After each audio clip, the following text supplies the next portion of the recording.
Is registering sa BIR as a freelancer a requirement? If no, bakit siya kailangan gawin? Anong benefits?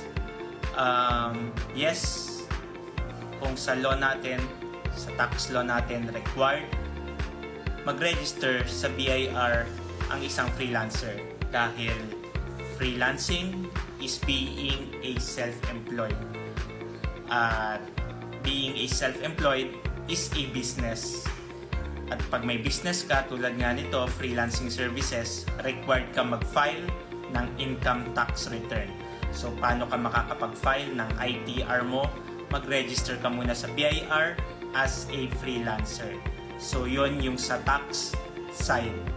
Doon naman tayo sa what's in it for you as a freelancer. Pinakauna, ayun nga, nabanggit na natin, yung mga main reason, top reason ng freelancer is yung income tax return. Since having an ITR, marami siyang pwedeng paggamitan tulad ng sa travel goals mo, pag merong visa, yung gusto mong puntahan na lugar, requirement ng embassy, ang income tax return. So, again, paano ka magkaka-ITR? Register ka muna, di ba?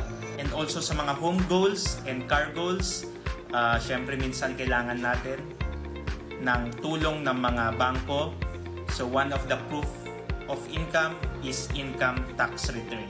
One of the benefit din is para magkaroon ka ng resibo, lalo na kung gusto mong mag-cater or kumuha ng local clients. Ang mga local clients gusto nilang freelancer is yung makakapagbigay ng resibo. Dahil required yon para maklaim nila as business expenses yung ibabayad nila sa service fee mo.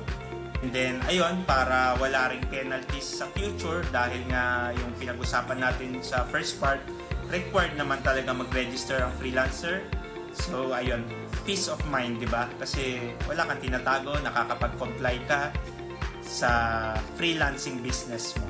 If you are a freelancer at meron kang concern or question regarding freelancers BIR registration and freelancers tax compliance, comment mo lang yan at sasagutin ko yan.